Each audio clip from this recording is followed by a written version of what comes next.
Good evening, wonderful people, great Biafrans, wherever you are, on the face of this very planet Earth, especially those of you watching me live on Instagram. I welcome each and every one of you, and as I do welcome you, as always, I will ask you to welcome those around you. The time now is precisely 2 minutes past 7 p.m. in the blessed land of Biafra. And I should say, by the same number of minutes past the top of the hour, regardless of where you are.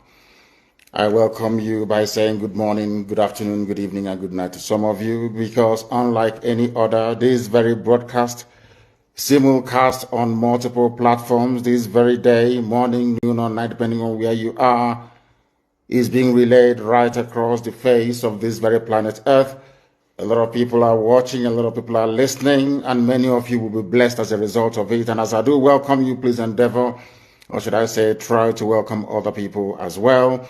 As you know, Facebook is doing their best to try to suppress what we are doing. They are trying to frustrate us into submission that we may not be able to broadcast as EFIK-IBIBIO has mandated us to, but they have failed very, very woefully.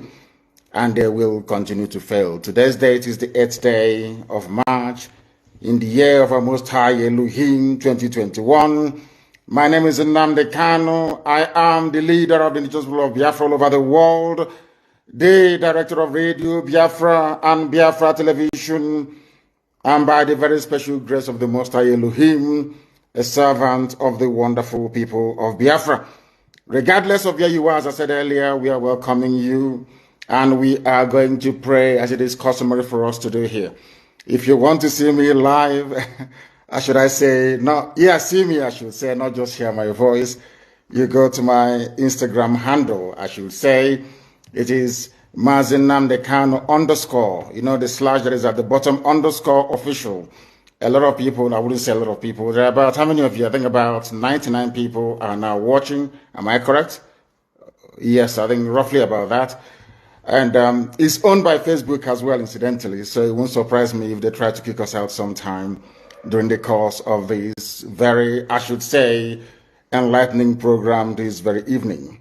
Once again, I welcome each and every one of you. And before we proceed, we are going to pray. As it is usual with us here on this platform, we pray because we are nothing without the Almighty. We are going to offer praise and adoration to Him as always, and I will, of course, should I say, unfailingly pray in the language of heaven. Some may misunderstand, some of them may try to misconstrue, but one thing is certain: right now, in the presence of the Almighty God, Elohim Adonai El Shaddai in heaven, the angels are singing, worshiping, and praising the Most High with the very oldest language on the face of this very earth, the Igbo language. And that's how I'm going to pray.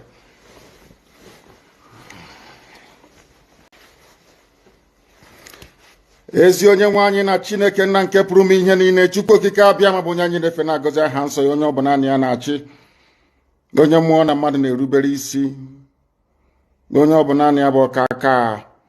Ụbọchị ene ka anyị na-etuga eze ebube dị ngọzi, mmalite na ọgwụgwụ. Ndị Igbo wee tuo oge ebighị ebi, onye nwe m, ụmụ gị wee gbakọọ n'ụwa niile iwe nara ozi ọma nke gị onwe gị n'ezi ha site n'ọnụ mmadụ dị ndụ na nke ebere dị ngọzi. Anyị wee na-asị na onweghị ihe ọbụla nke anyị onwe anyị bụ n'ihi na ọ bụ anụkpa ahụ sọsọ ka mmadụ dị ndụ bụ. Ofu ụbọchị anyị ga-anwụ, maka na okwu nsọ gị na-adịgị ma ruo mgbe ebighị ebi. N'ihi na okwu gị niile ga-abịarịrị na mmezu, ọ bịa mere Biafra ga-eji wee bịa na mgbe nke anyị. Anyị wee na-akpọkụ wee na-arịọ gị na-asị, lekwa ude nke anyị na-asụ n'akwa nke anyị na-ebe ka o metụta gị n'obi. Onye nwe m na Chineke nna nke igwe, biko dịka isi wee napụta ụmụ gị n'ọbụ n'Ijipt, kwetu wee wezuga ụmụ gị bụ ndị Biafra mgbe ekwensu bụ zuu nke mmadụ dị ndụ kere. Anyị wee na-aja gị mma, na-asị gị n'ime ọnọdụ anyị niile anyị ga-ekele ha nsọ gị, wee nye gị nsọpụrụ n'ụtụ na eji ama mgbe niile. N'ihi na anyị enweghị iche ọzọ ewezuga gị, anyị onwe anyị anaghị efe arụsị. Ọbịa mere iji wee na-agọzi nzọmụkwụ anyị niile. Ọbịa mere IPOB ji wee gbaa mgbọrọgwụ n'ụwa niile, anyị anaghị atụ egwu mmadụ dị ndụ. Anyị wee na-eto gị eze ebube dị ngọzi, sị gị biko gbatara anyị ọsọ enyemaka. Ọ bụ naanị gị bụ onye anyị na-efe nwa akpụ isi ala nye, ka i wee napụta ndị gị n'ọbụ nke ekwensu. Anyị wee na-enye gị ofe na nsọpụrụ na ija mma, na-asị lekwa ka ndị iro anyị niile ka kasisi wee baa ha ọnụ, ha wee daa hapụghị ikuni ọzọ. Obodo ekwensu bụ zu ala nwekwa n'iyi eze ebube dị ngọzi. Anya ọnwa anyị bụ ụmụ gị wee na-akpọkọ ha nsọ gị, na-asị na enweghị iche ọzọ ewezuga gị. Anyị wee na-aja gị mma wee na-eto gị, na-asị onye kere ihe niile kere eke mana onwe onye kere, na n'otuto niile na nsọpụrụ niile na ịja mma niile site n'ebighị ebi mara onye bi ka a na-arịọ gị. Ise ise ise. Having handed over our proceedings to heaven, we must therefore proceed unfailingly and very speedily to preach this very gospel that we have been mandated to preach this very day, because heaven and earth will bear us witness that they came in their time and the gospel of redemption was preached and men were saved from their folly. This evening, I will start by calling upon Bishop Coker, or should I say, all the Catholics around the world, to please warn Bishop Coker to desist from making statements and comments that will annoy God Almighty in heaven. If he continues in the manner that we have deduced he is likely to follow, then I will place curse on him in public. I'm not saying this very lightly, because he is a man that I have enormous regard and respect for.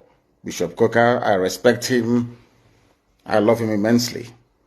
But he came up with some statements which are, should I say, unbecoming of a sensible, reasonable human being. Therefore, he must retrace his steps. We must also remind ourselves that a few days ago, I said something about those of them trying their damnedest best to try to keep Nigeria together, a zoological republic that should not exist in the first place.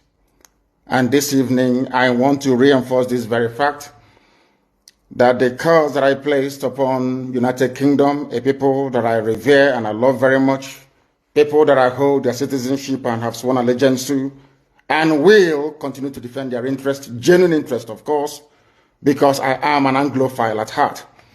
That very Britain today, it is not up to 7 days that I made that statement live here on air. The leader of the Welsh people have come out to make a categorical statement that Britain no longer exists in their own thinking. This is what I want to guide the thinking of all our people. I want it to guide our understanding of what is happening in the zoo, and to understand also the spiritual dimension which we have chosen to pursue this very noble cause. According to Mark Drakeford, who is the leader of the Welsh people in the UK, and I quote, "The United Kingdom is over," he said. UK, as I told you a few days ago, that anybody who has a hand or who is trying to keep Nigeria together, their kingdom or their entity will disintegrate. These are the things that I want you to understand this very evening, that Nigeria has expired. The wrath of Almighty God is upon Nigeria.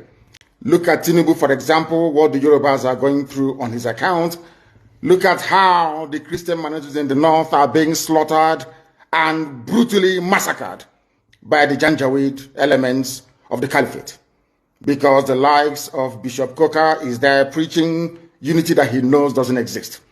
Because Britain is directly involved in trying to keep together what God Almighty has rendered asunder. That is the reason why Mark Drakeford has come out to say that United Kingdom is over. He's a very heavyweight politician in the UK, the leader of the Welsh people. He is the first minister of the Welsh people. Wales, of course, in the UK is a principality. And mind you, Prince Charles is supposed to be the Prince of Wales, or should I say, the titular head of the government of Welsh people. But here we have Mark Drakeford saying it categorically that Britain is over. And I warned Britain, if you continue to meddle in the affairs of Nigeria to the extent whereby you are presenting a stumbling block to the emancipation of the children of God, the children of light, United Kingdom will be decimated. Because you're very proud and very arrogant, because you think that you're Caucasian, you're white, you can do anything and get away with it, you may think that the disintegration of the UK has nothing to do with Biafra, but I can assure you categorically that it has.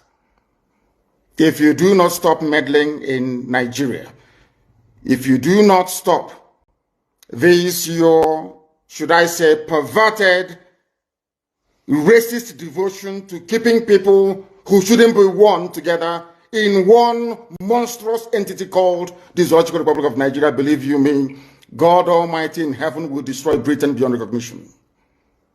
And it started to happen already. It is happening already. I warned you and I told you. You may disregard the agitation for Biafra and tag it as nothing. Because you came, you saw, you conquered and you colonized. But I'm warning you today, if you continue, the wrath of God will be upon you. As I warned the zoo many, many years ago, if you don't allow we Biafrans to go, that zoological republic called Nigeria will be a worse place than Somalia. And today it is happening. And if you have not applied for your Somalian visa, please try and do so. Should I say Somali visa? Try and do so as quickly as possible, because the zoo is on the path of destruction. And there is nothing man can do to reverse it. Mark today's date and what I'm telling you. Nigeria will be destroyed beyond human comprehension. So says the Lord of hosts. Anything I tell you here is gospel. Anything I open my mouth to tell you must come to pass. Because Almighty determined that we should come. And we have come to preach this very gospel in truth and in every honesty. And I want Britain to understand this today. If you stand as an obstacle on the path of Biafra freedom, you will be destroyed.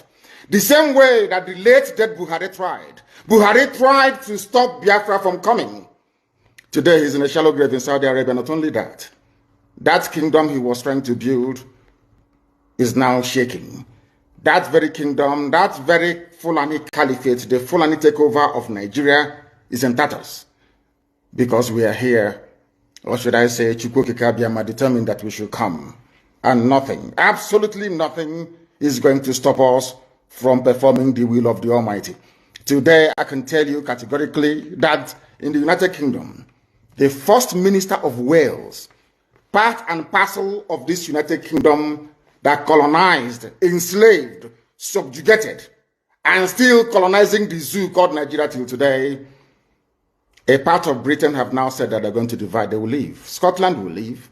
Wales will leave. Northern Ireland will join the Irish Republic. And you only have the Little England at last. And when all these things are happening to them because of their pride and ego, they will not acknowledge that the work they did against the children of God in Biafra land is what is responsible for their demise as a once great nation or a once great people.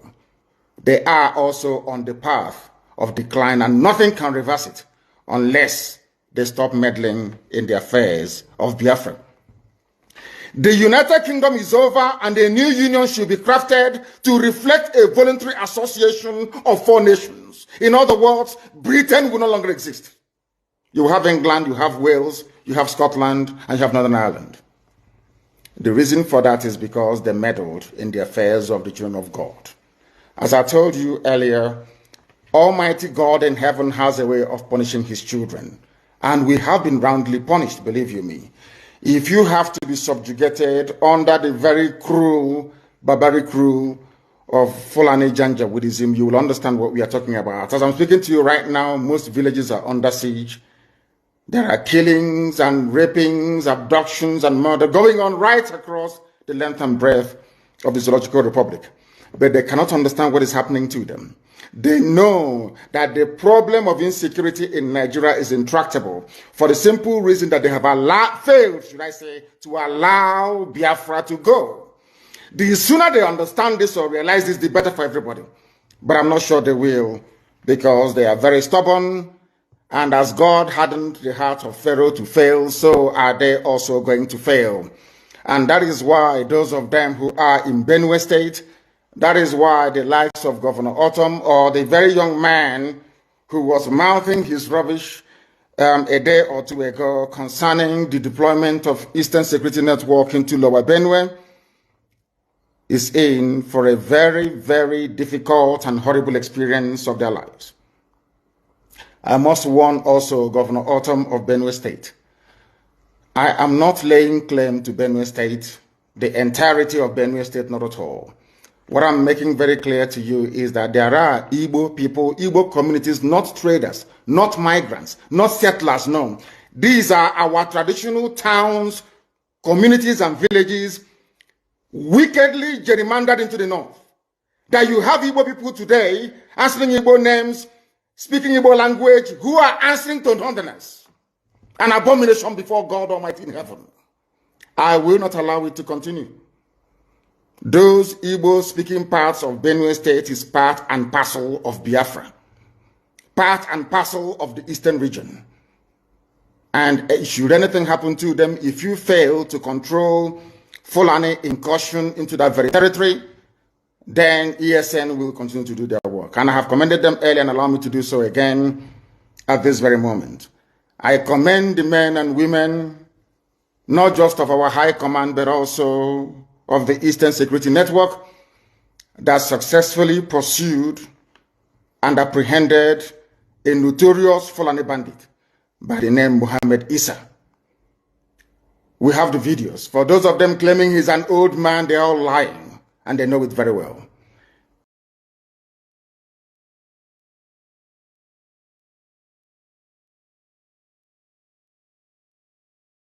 A minute silence to the fallen heroes of Biafra, and the time starts now.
We mourn our heroes past, we celebrate our heroes as we continue to fight on to see that Biafra is fully restored. Ise, Ise, Ise, Ise.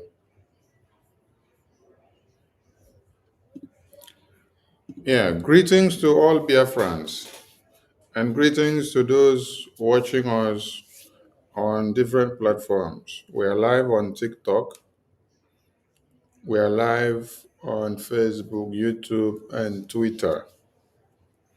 And we salute all Biafrans. Yes, if anyone is telling you that America does not matter, America does not have a voice in what we are doing, or we don't need America in, I tell you that those people are the enemies of Biafra. Yes, because you definitely need America to have a voice in what you're doing. American government convened all the world leaders on the table in Texas or in New York and then put them unchecked. United Nations could not do it. So United Nations is useless. It's only the president of peace, the president of the world that can do it. And that is the American president. I salute all of you, ministers, comrades, contributors, and supporters of Biafra from all over the globe. I owe you these salutes, and I throw away this salute to all of you for your commitment and your consistency and your resilience on the Biafran cause. First and foremost, we thank our leaders that have lived before us, those that have fought for Biafra before we came, those that laid the foundation and the legacy for us to come and follow. We salute all of them for their good works. If they did not lay a good footprint, we wouldn't have been here today.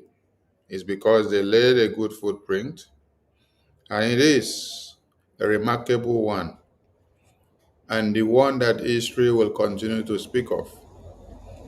We just played the video of our Supreme Leader, Mazi Nnamdi Kanu, and then he opened the floor and prayed, and later told us we have to continue to send the message so that the entire world will bear us witness when they will say we did not do what we're supposed to do. We have done it all, and we continue to do it. Just a minute, please.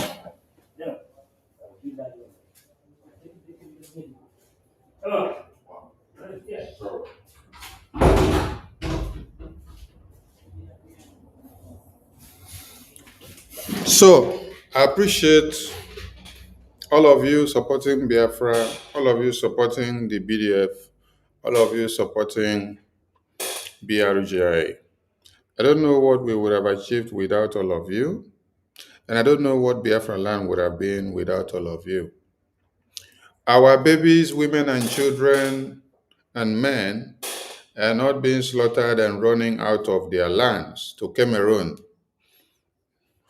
to become refugees or to seek refuge because of the existence of Biafra Republic government in exile, because of the existence of Mazi Nnamdi Kanu, because of the existence of Mazi Simon Ekpa, because of the existence of Biafra Defense Forces.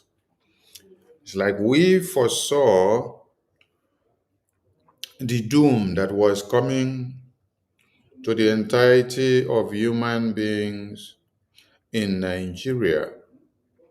And then we built a defense mechanism that could protect and harbor every invasion and takeover or annihilation of the Biafran people. It is high time you wake up from your sleep. On the 6th, 7th, and 8th of November, it is sit at home, total lockdown of Biafra land. This is when Nigeria will be planning to display their caricature elections of one Nigeria.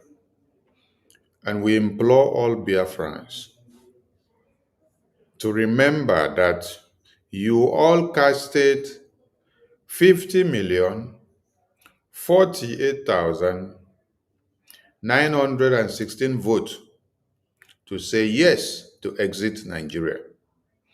And it is on that which we use that your mandate to declare the restoration of Biafra on the 2nd of December 2024. So there is nothing like one Nigeria election in Biafra land. Take it home and share the message. The 6th, the 7th, the 8th of November is total lockdown of Anambra.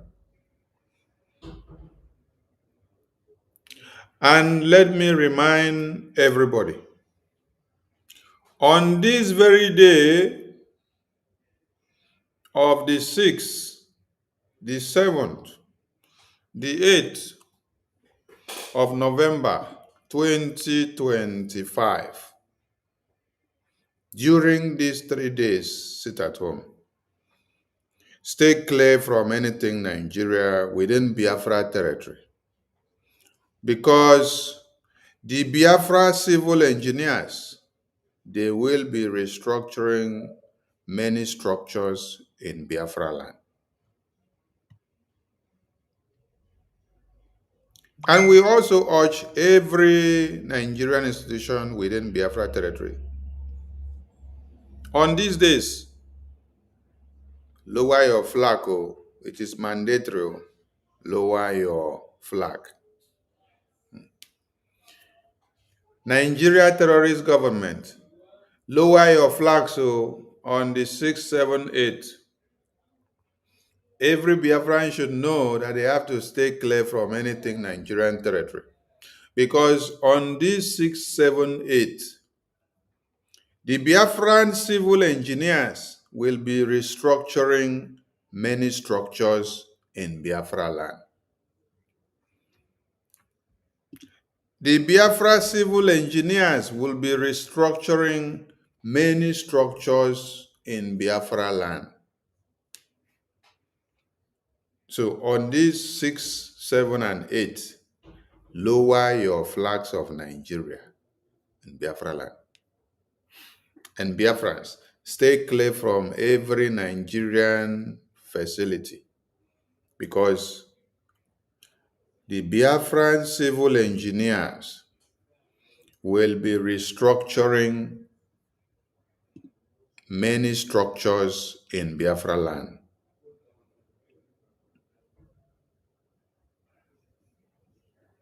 On these very days. Okay? So, be vigilant and stay active.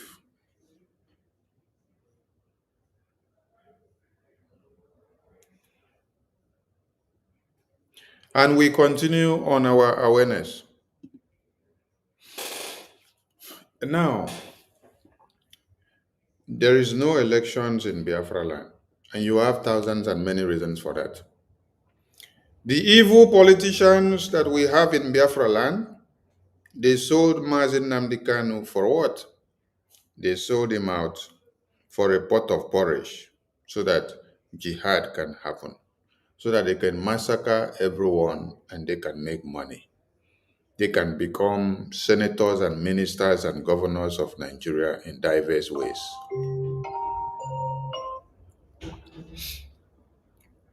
That's why they actually sold out Mazen Nnamdi Kanu, so that they can remain relevant. Are you getting the point? That is why, as Biafran people has taken Biafra to the US congressional briefing, and the senators of BRGIE, the senators of US Congress are taking the message as given to them by BRGIE. You don't hear any of the Nigerian senators, Nigerian ministers, Nigerian governors that are of the Biafran extract having the boldness to come and say anything. That is why the US is very important in what we do. Our commitment to seeking the recognition of Biafra and the voice of the US government in Biafra will continue. We want everyone to understand that the US congressional briefing actually opened the way and gave hope to Christians in Nigeria. Without the US Biafra congressional briefing, I don't think anybody will be talking about the Christian massacre today. It was after then that we opened the door. The key was open. The boldness and the courage and the commitment of every media houses and all the international communities and committees that matters, they all came in because BRGIE have opened the gate. And do you know what happened today?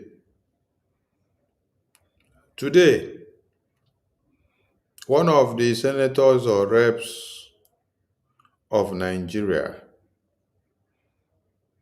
that is in Biafra land, serving Nigeria,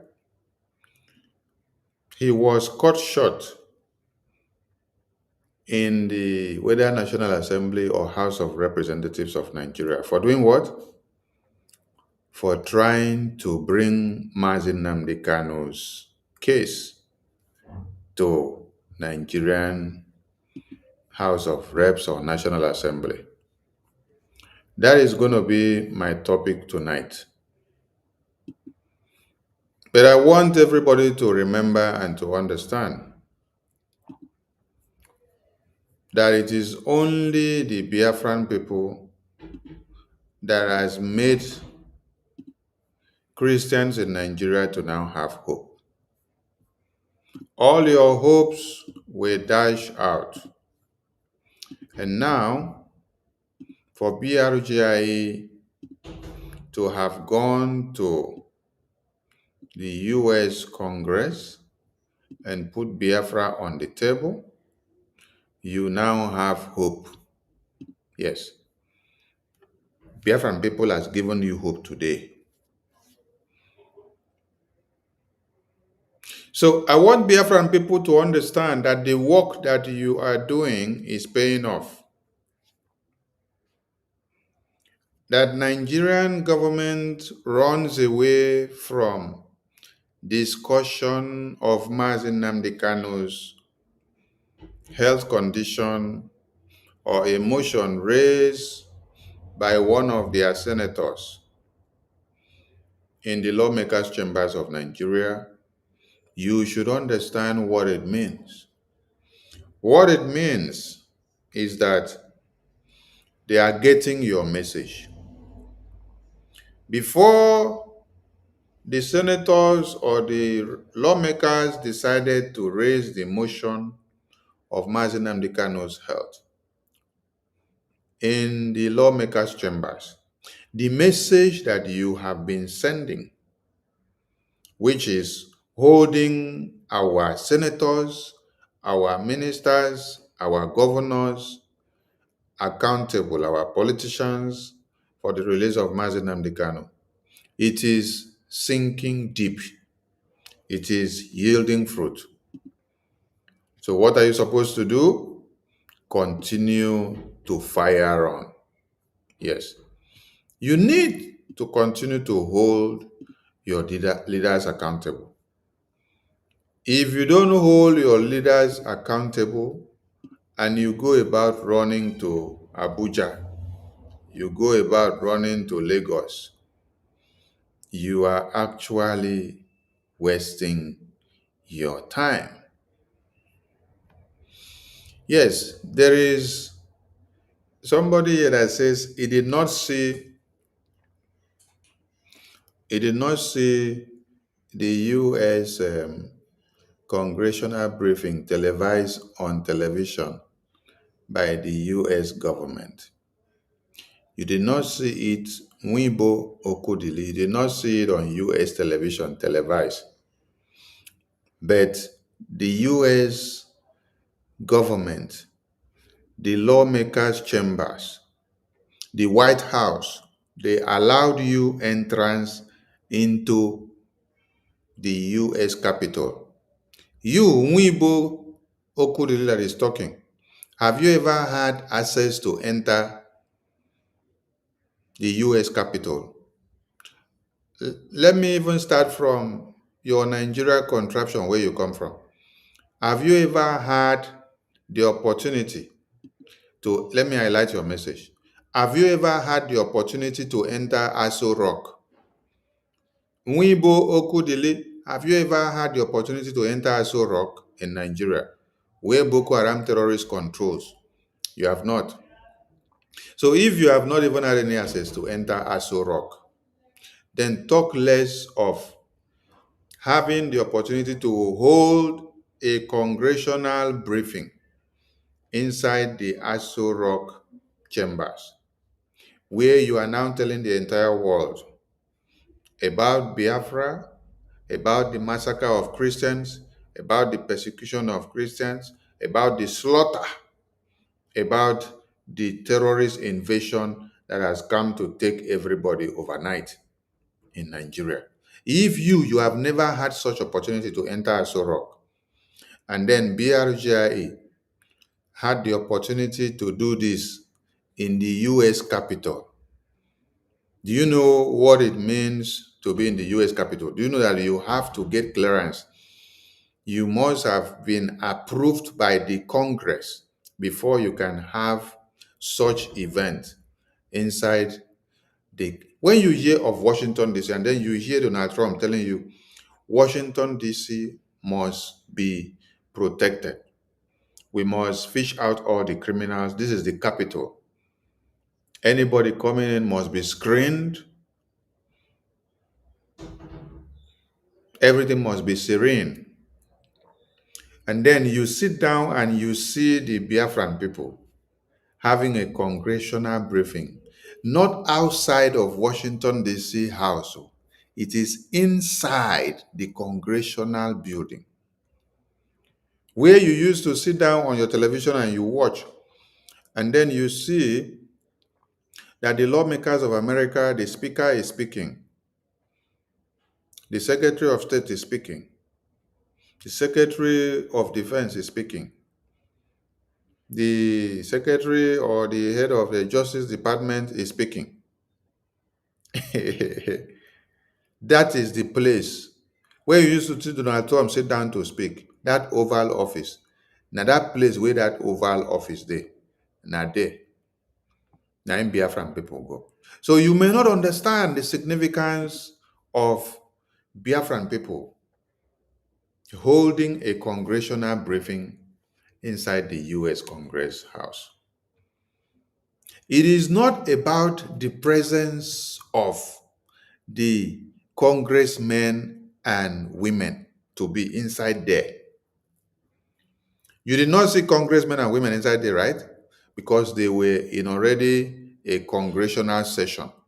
That was the day they were passing bill and battling with the laws of America and what they have to do. And you see today they are battling with America shut down the government. The Democrats shut down their government. That one is their issue. It's not our own.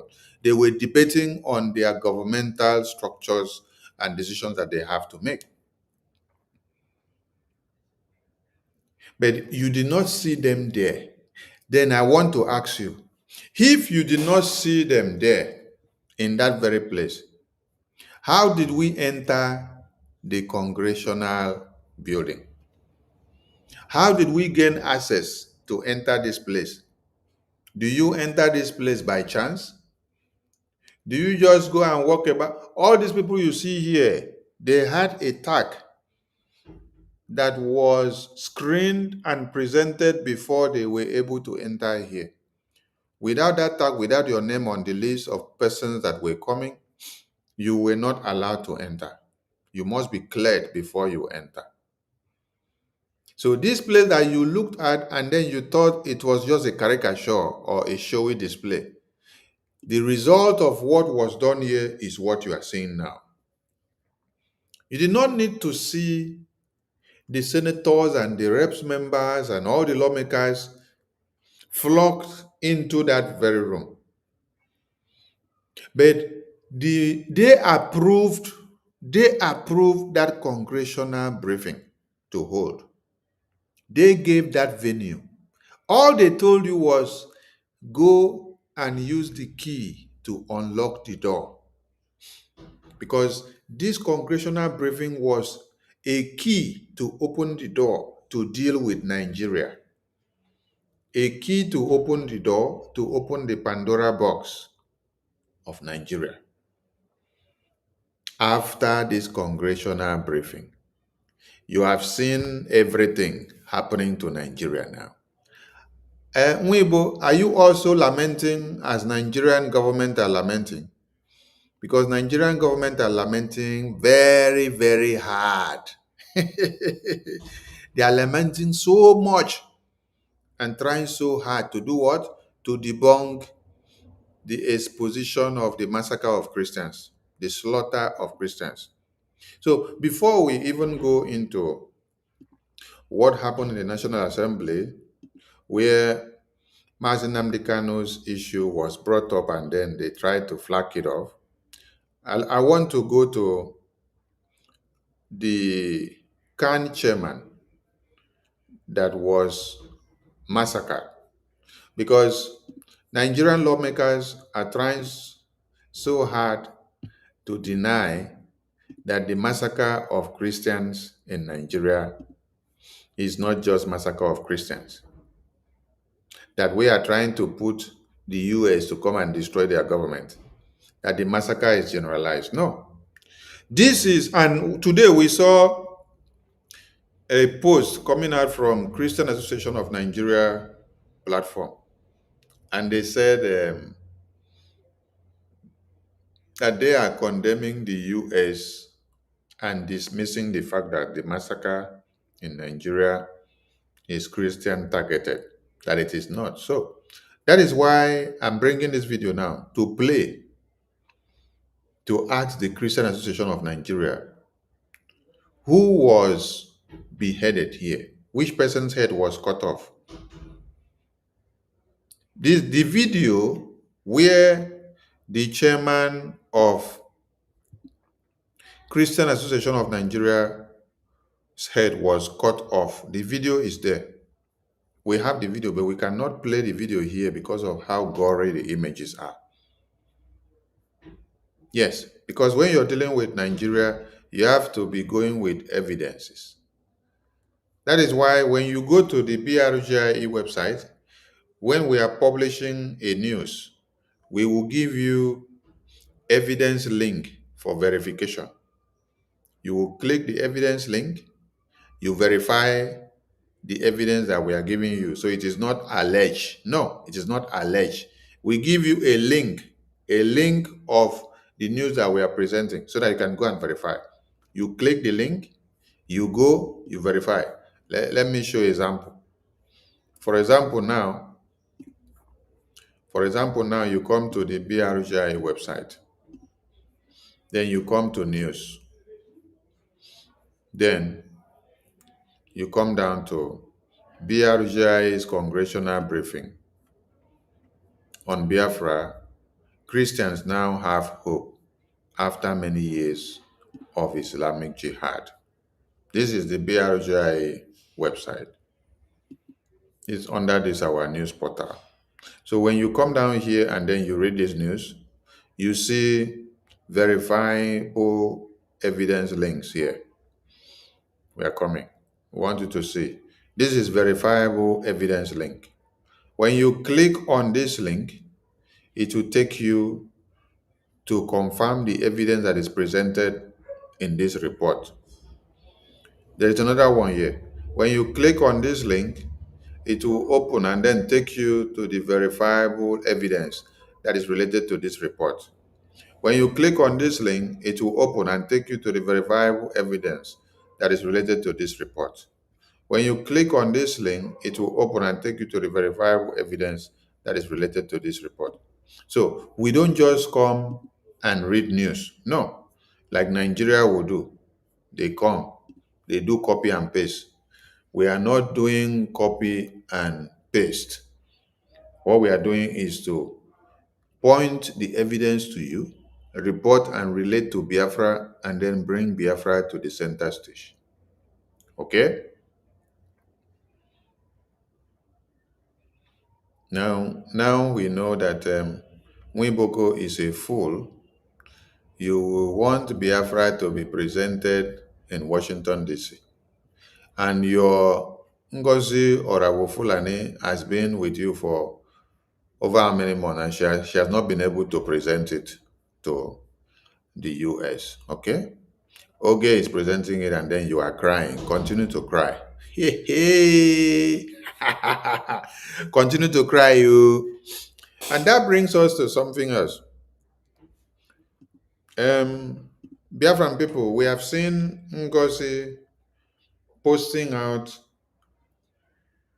ID cards of some Biafrans. Yes. Whether she printed it out of her own way and manner that she did after she has bastardized the process, and then she posted out a complete ID card of a fellow Biafran. With this, you have breached the Confidentiality Act of the Biafran Security Database System. You know why we don't want to comment so much on Ngozi? Because she's already in court. Yes, because when I comment like this, it's like I am pointing out some errors that she has committed. But I want you people that are still applying ID card from Ngozi to ask yourself the question. Nigerian terrorist government have never for once, I am using Nigerian terrorist government now as a case study.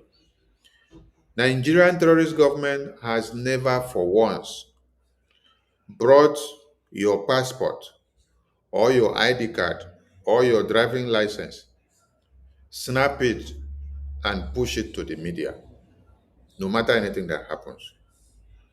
Even all the terrorists that Nigerian terrorist government knows and have their information, they have never for once bring their passport or bring their ID card or their driving license and then post it on the media where everybody will see your social security number, your ID card number, your passport number, your full name, your date of birth, your place of birth, your date of issue, your date of expiration, and everything that has to do with your information.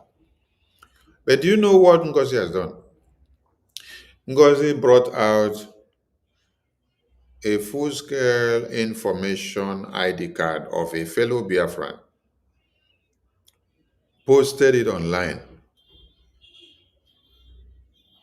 So I am asking all of you that are following Ngozi, like this idiot here that calls himself Nwibo Okudili.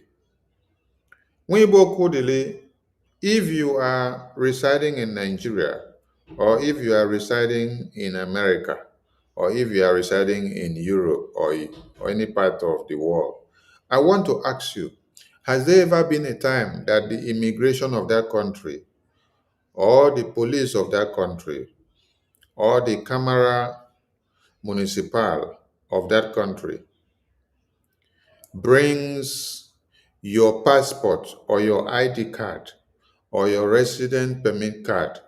They snap all your information and then they post it on social media. Has there ever been a time like that? If they do so, what breach of conduct have they committed?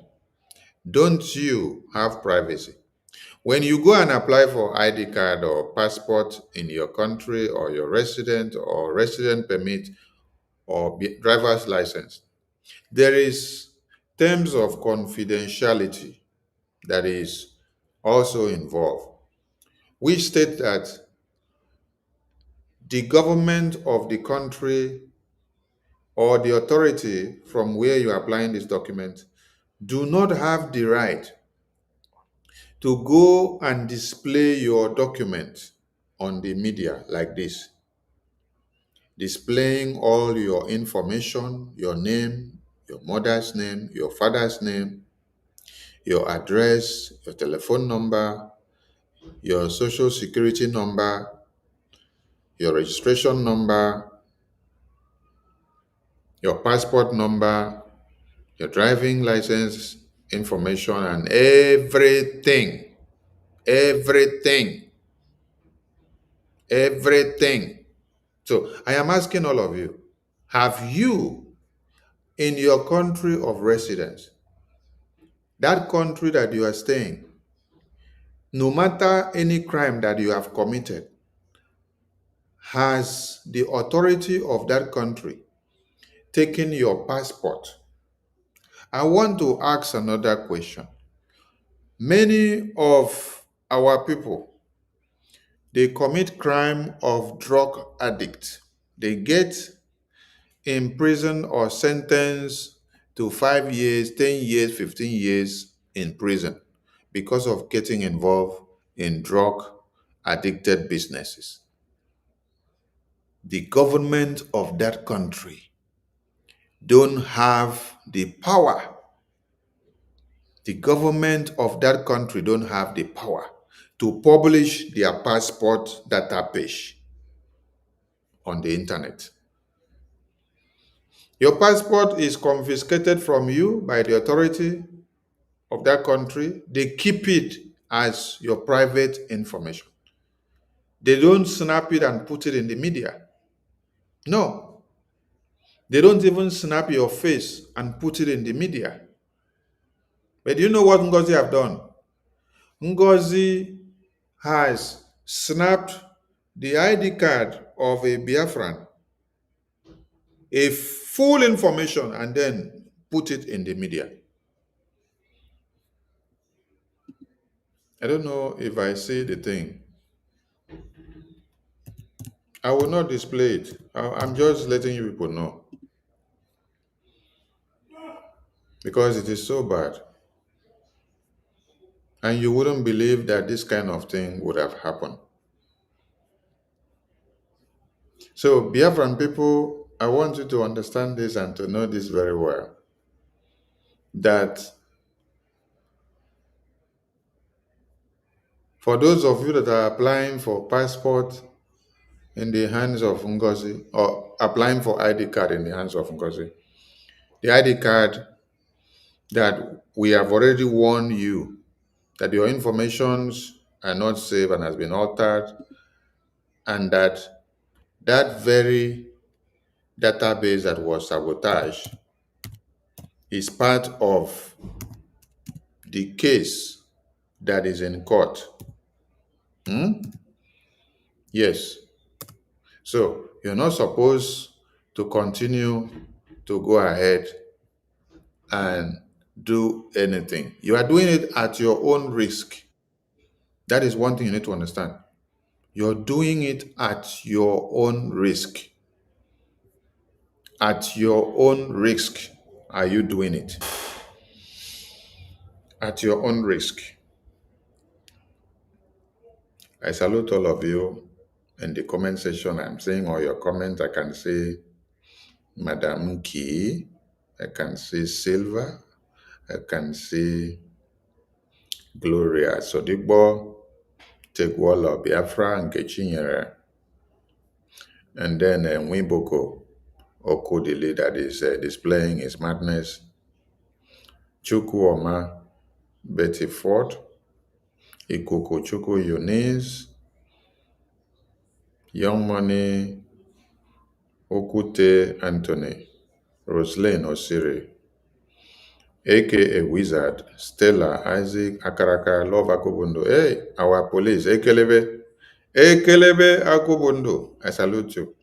Ibanda, Teti Ibanda, Clement Neto, Asa, Man, Badu, Friday, Peter, Wakidi King, Obenaebe, Light Fix, William Elui, Ejim Ko Onye, Sharam Kula Chikoziem.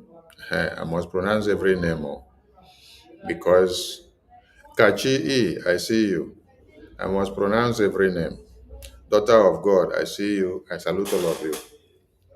So, like I was saying, the woman that you people are singing her praises, she's leading you to destruction.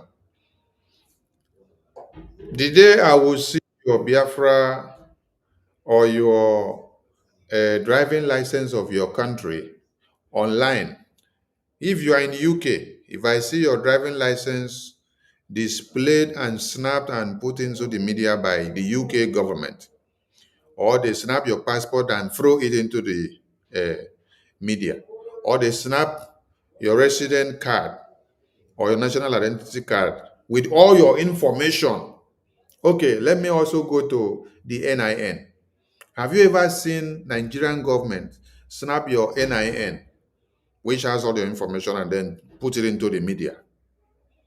It has your face, your mother's name, your father's name, your siblings, your telephone number, your address.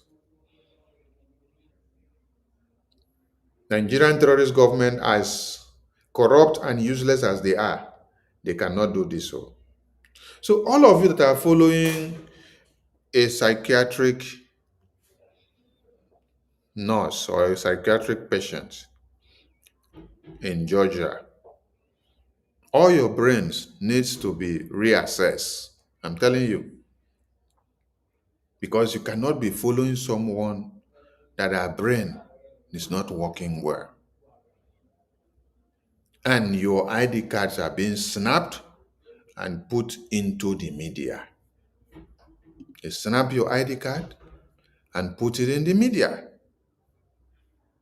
It's just like snapping your passport and put it in the media. Where is now the privacy that Biafrans needed or confided in the government that they have? Where is the privacy?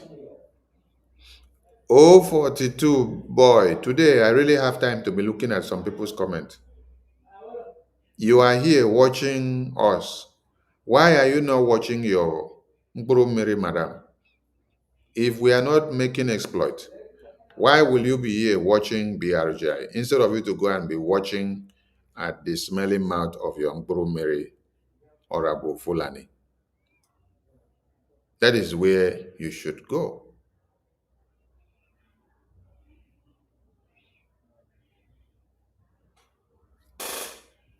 Biafran people will be asking a question.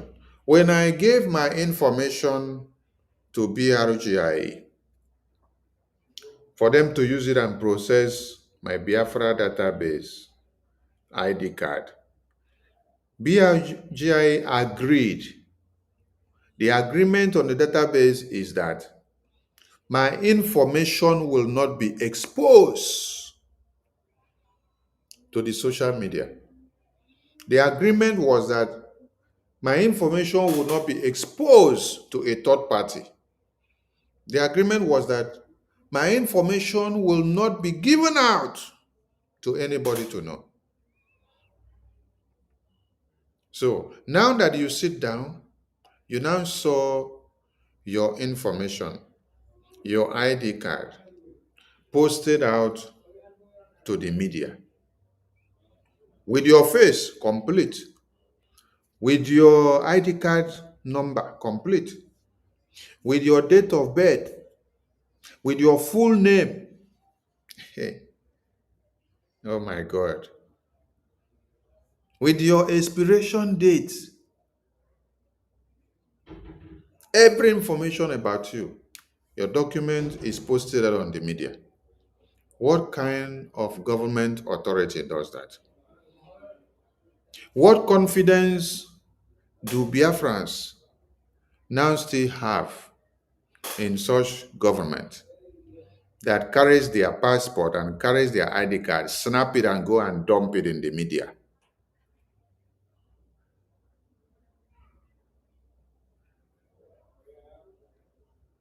So all of you that are following Orabo Fulani, you need a brain surgery and a brain reset. I'm just taking time to say something about this, because when I come on a special program for this very issue, I will so tear it apart.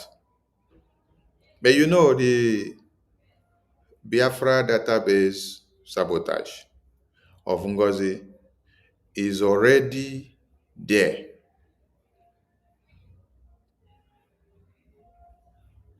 Yes, somebody said the agreement there stated that your information there will not be given to the public. Yes, this is part of the agreement that you sign when you apply for Biafra ID card. And BRGIE assented to that. They gave you their word and tell you yes. And then Madam Key says it is data breaches. Yes, it is data breaches because you breach the data agreement, the policy agreement, the confidentiality agreement. So this does not add up in any way to tell that the immigration of UK will bring out all the documents and the information you have on your passport and then post it on social media. How many people have committed crime in UK? Even the jihadist terrorists. Have you seen the UK government bring their passport from the database and post it on the social media? Have you seen the UK government bring their ID card and post it on the social media? Have you seen the UK government bring their driving license and post it on the social media? Because all these documents are confidential and they have all your information. They have your digital scan, they have your thumbprint, they have the information of your family, your work, and your address, and everything. Every information there is linked to your bank account. It is linked to your hospital and your health issues. So this is a breach of confidentiality. And I want all Biafrans to remember that on this very database system that this woman sabotage, the case is in court. As the case is in court, that is why I will not comment so much. The only thing I will do is that maybe in my next broadcast, I will now come with the step-by-step strategies on how the ID card was sabotaged and the evidences that were presented by Dorothy, one of our partners in crime, so that you now see. If you check now, don't worry, when I come, I will explain better. Let me not give them the expo now, because if I give them the expo now, they will go and alter it and start changing it. I salute all Biafrans. So let us ask Christian Association of Nigeria, who said that they are now working for the terrorists.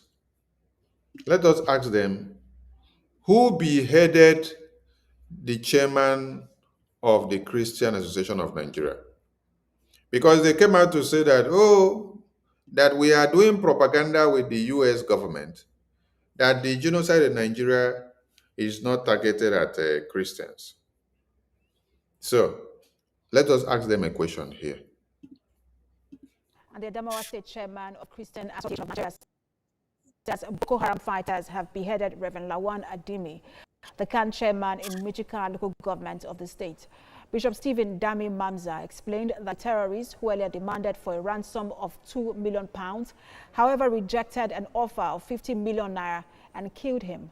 He explains that 2 pastors in the state were killed at the same time in questionable circumstances, calling on the federal government to wake up to its constitutional obligations. In his reaction, the Adamawa state government described the action of the terror group as barbaric. The Director General of Communications to Governor Ahmadu Umaru Fintiri called for sober action. Mangaru, in an interview with reporters, said that Adimi was abducted 2 weeks ago when Boko Haram fighters stormed Michika town in search of foodstuff and products. So Lawan was abducted by the members of the Boko Haram over 2 weeks ago. And they threatened that they will kill him if 2 million euro was not given. But at the end of the day, actually, it seemed that they were not really interested in money. They were really out to kill him. He was beheaded yesterday because last week they called the wife on Thursday and they told her that they will be beheading him on Saturday. So they didn't do it on Saturday. They waited until Monday, yesterday, and then they did it. Well, the governor is deeply saddened. It's really lamentable that the matter concerning Reverend Lawan Adimi, who is the CAN chairman of Michika local government that was abducted, has come to this unfortunate end. The governor sends his sympathies and regrets to the Christian community, particularly the Christian Association of Nigeria.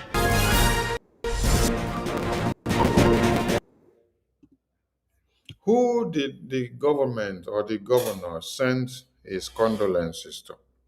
He sent his condolences to the Christian Association of Nigeria. The Mary people that have collected money today and came out to say that they denounce the US lawmakers for picking up on the massacre and genocide of Christians. So I am asking a very pertinent question today. Who slaughtered and massacred the chairman of the Christian Association of Nigeria? Mind you, this news is not today news. This was January 2020. It is still fresh. January 2020. 2021, 2022, 2023, 2024, 2025. How many years? 5 years, I guess, right? Okay. So the chairman of Christian Association of Nigeria was beheaded. And we have the live video, but we cannot play it here. So when we told Nigeria that we have a lobbyist and we have an attorney and we are submitting evidences of Nigerian Terrorist Act to the US government, then we came back and said we are holding our politicians accountable in the homeland as well, while the accountability continues in America. I think some of you were taking us for a joke. Yes. Some of you were actually taking us for a joke. Some of you were actually taking us for a joke. And you did not understand the significance of a lobbyist and an attorney in the US. So this was January 2020. January 2020.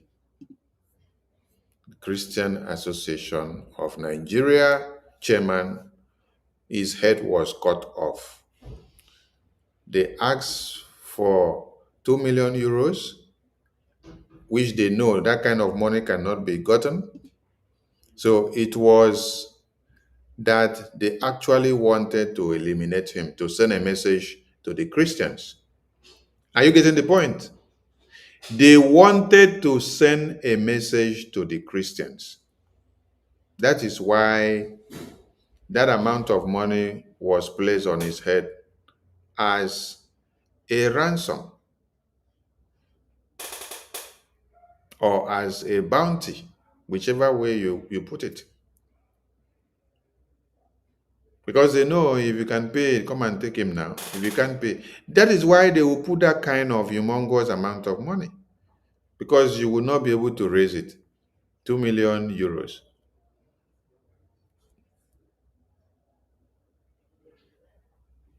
So those that are denying that there is no massacre and genocide of Christians in Nigeria, I want to see a video where a Fulani terrorist imam was beheaded by the Boko Haram.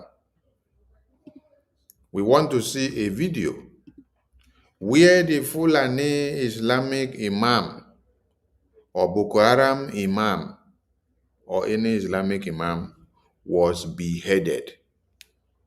We want to read such news. We want to read a news where we see that 5 or 10 or 1 or 2 Islamic imam was beheaded by Boko Haram. As simple as ABC. With that evidences, then we will now use it to be able to juxtapose with what has been happening to the Christians.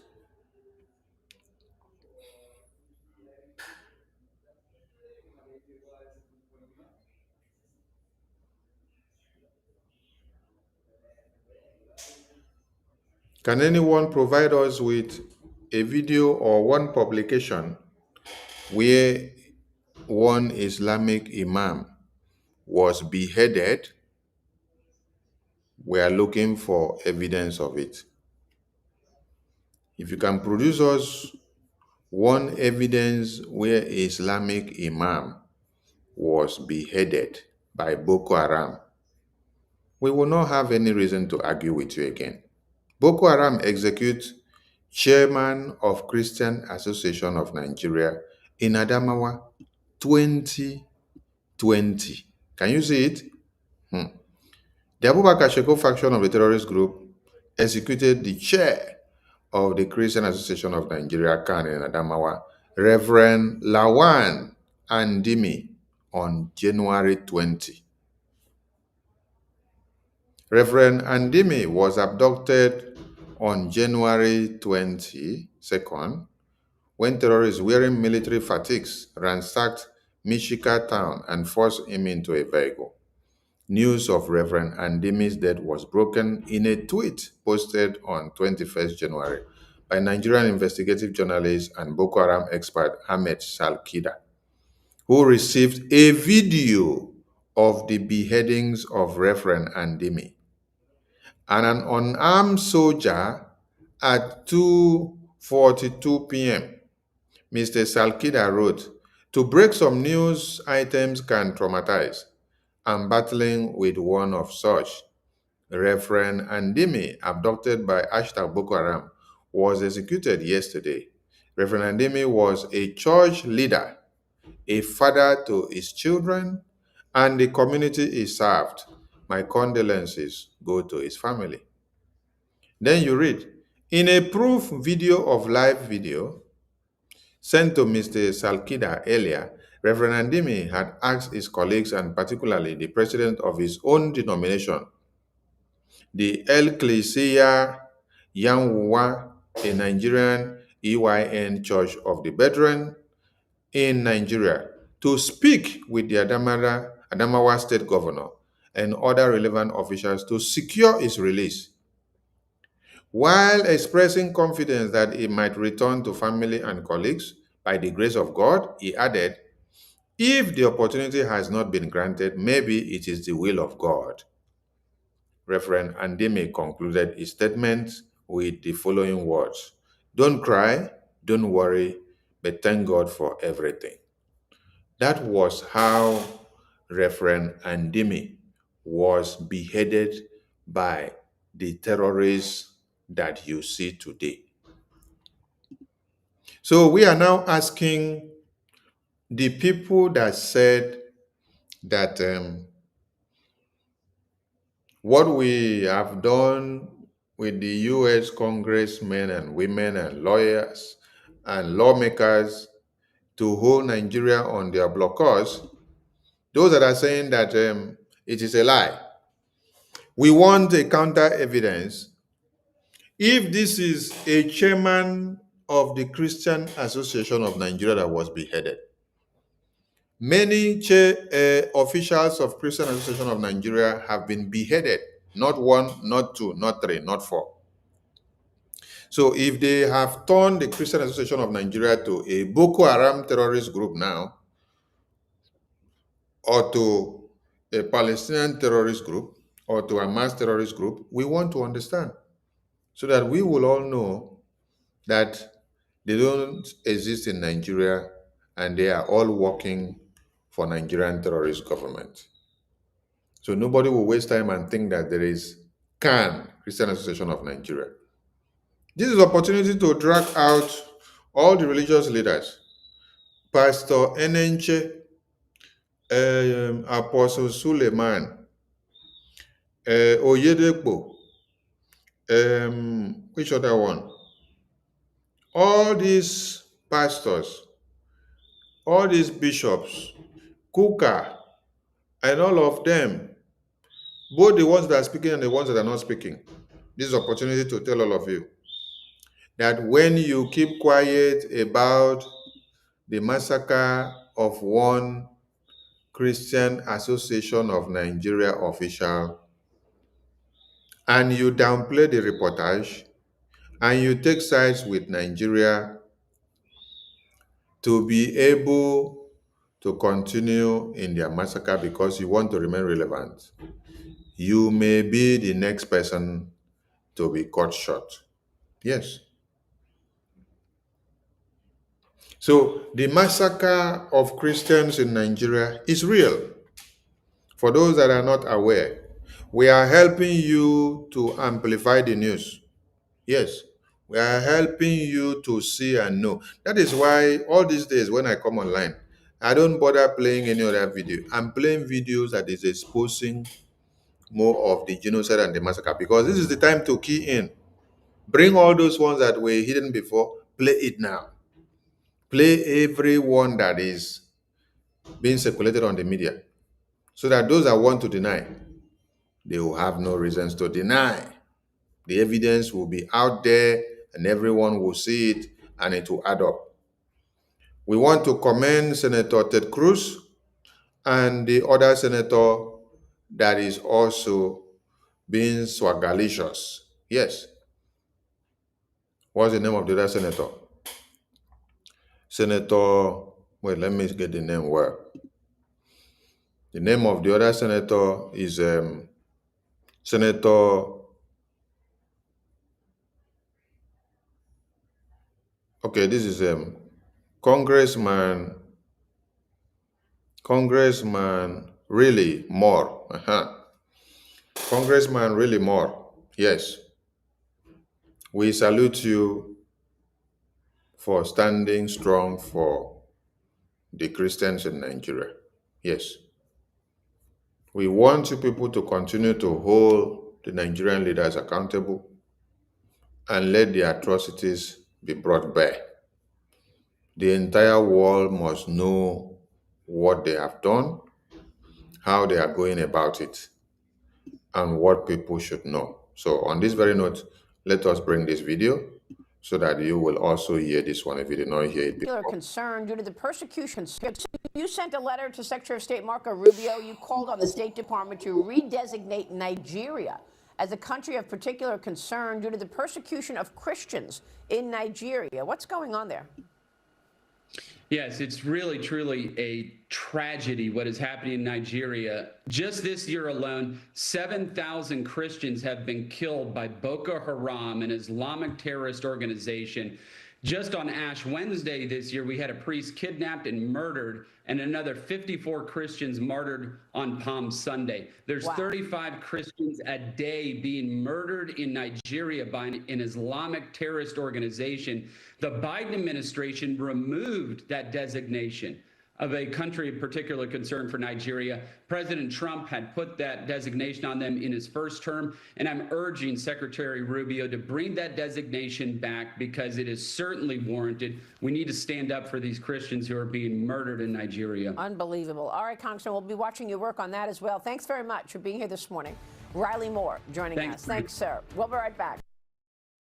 Yes, so we want Senator Moore to rally more. We appreciate his work, and we want him to continue to rally more. Yes. Then let us go to Senator Ted Cruz. He also dropped another one. Senator Ted Cruz dropped another big bomb this evening. Yes, this is another one that Senator Ted Cruz dropped.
So, if you do not believe in what we have been saying, don't you believe when Pope Leo also condemned the massacre of Christians?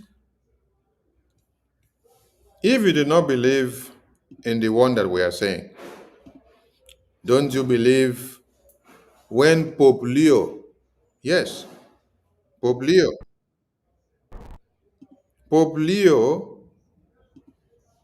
the present Pope of Vatican, when Pope Leo also came out to condemn the massacre of Christians. You did not believe in that one as well? We're asking a very simple question. If we don't believe, say, everything is true in the one way we dey talk, because when I don't know us finish now. As when I don't know us finish, I say we no be anything. So anything where we talk, we no go take am. The Pope of Vatican also came out to condemn the massacre of Christians. The U.S. Department of State have also come out to condemn the massacre of Christians in Nigeria. I know when all these people were condemning, it did not speak volume, but there was a key that was needed to open the door so that every voices that are speaking against the massacre of Christians can go viral and the attention needed will be given. That key was the US Congressional Briefing of Biafra held by BRGIE. That was when the key was opened. That was when the unlocking was done. It was done and it yielded the fruit. And that is why everybody must key in to the Biafran affair now. Yes. So we salute Biafrans and we salute well-meaning Nigerians who are understanding that the work of BRGIE, the work of Mazi Nnamdi Kanu, the work of Prime Minister Simon Ekpa was to actually save all of you. Mazi Nnamdi Kanu said something when he was speaking in the video I played. He said, when we get Biafra and some of you become endangered by the terrorists in the north, the northern Christians, we will give you refuge in Biafra land. Yes, as far as you are Christians, and we have the same mind, the same ideology, the same vision, he said, we will give you refuge because you don't have the mindset of come and slaughter babies, women, and children. We will give you refuge and we will protect you. It is that thing that we are already doing now in proxy. You see, the freedom of the Biafran people is to safeguard everybody that have been ensnared by the terrorist invasion in one Nigeria. I want you all to remember something. The 1966 January 15 coup was never a coup for the Biafran people or for the Igbo the way they take it. And when they say Igbo, they mean everybody from the old Eastern region, starting from Ebonyi, Anambra, Abia, Enugu, Delta, Bayelsa, Rivers, Cross River, Akwa Ibom. All of you are classified as Igbos. When it is any time that they want to massacre all of you must be classified as Igbos.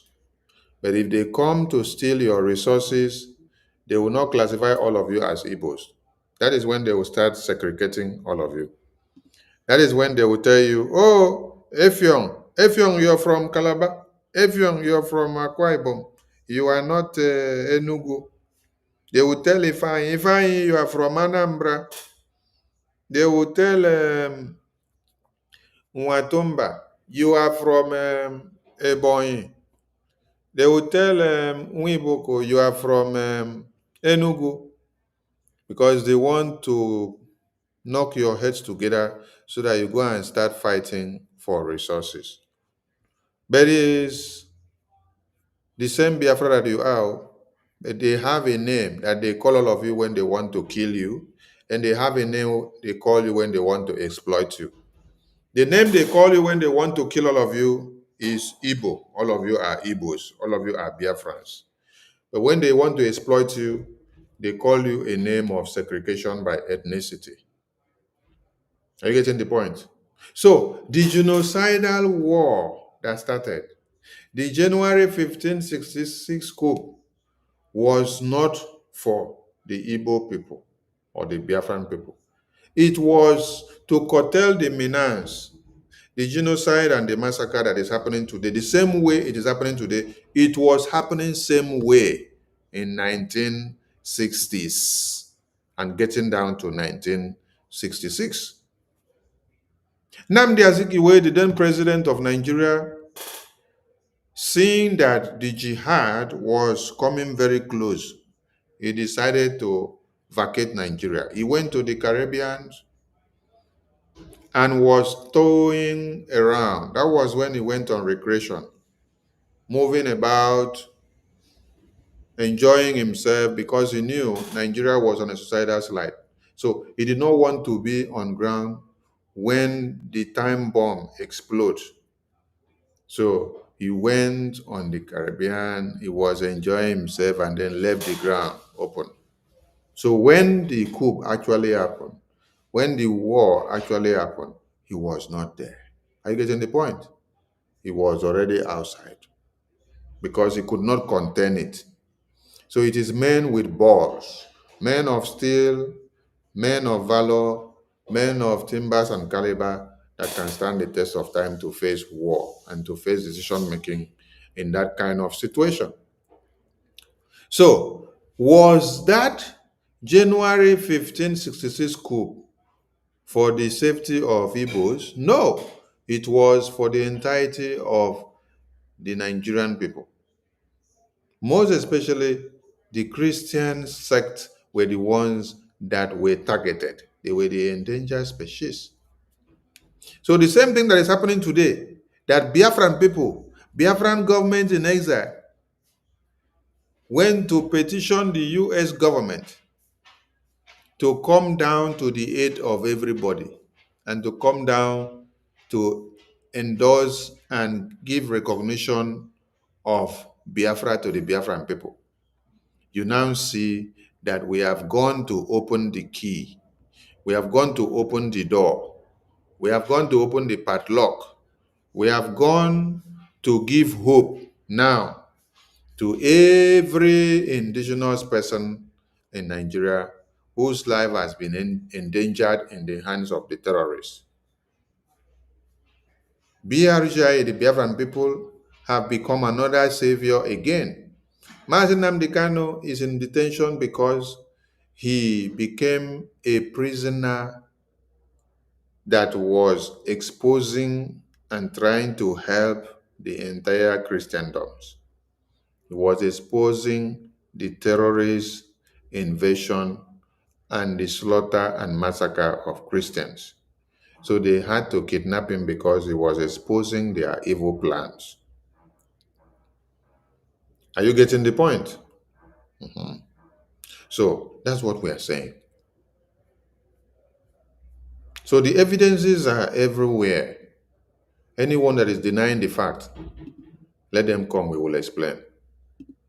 But if they can produce only one video, we need only one video where you will give us where the Boko Haram terrorists are beheading the Islamic clerics, the Boko Haram clerics, the Fulani clerics, the imams who are preaching in their mosques. We want to see where the Boko Haram terrorists abduct them, behead them in broad daylight, and do video and send it to the media to tell you that they are beheading their own clerics because he has done this or done that, and to show that the massacre that they are doing is not about Christians, that is about eliminating their own people.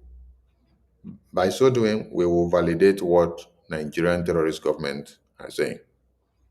So, coming down to the Nigerian lawmakers' chambers, they said there was tension in the House of Reps as the Speaker clashed over Mazi Nnamdi Kanu's health. And this is for you to see and understand that your call on the Igbo terrorist politicians to be held accountable for the massacre of Biafran babies, women, and children, and for the kidnapping of Nnamdi Kanu is actually giving you results. That is why you don't need to keep quiet. You need to drag these demons and these monsters out because they are your problems. If you don't drag them out, they will not do anything.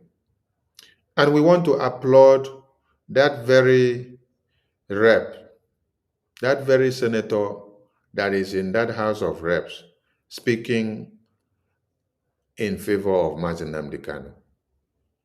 The other senator, Senator Osita Isonaso, the one that said, Mr. Speaker, the Senate is worried that if the activities of Simon Ekpa is not brought to book, that they are worried that Nigeria will now come to the agreement and the acknowledgement that Nigeria is unworkable and everybody will come down to accept everything about the way Nigeria is a dangerous and destructive diversity that one cannot survive in. This very one, you cannot see him stand up to plead for the release of Nnamdi Kanu to go for medical attention. No, you cannot see him. You can only see the ones that have good conscience. So, we applaud that senator. We are going to play his video. I think it's the same senator that was in the court with the lawyers of Nnamdi Kanu, or the legal team, who was still talking, who said he's very ashamed of the Igbo politicians who have connived to kidnap Nnamdi Kanu and hand him over to one Nigeria. And then, while the Fulani terrorists are having negotiations and a peace deal with the federal government, they have all gone silent.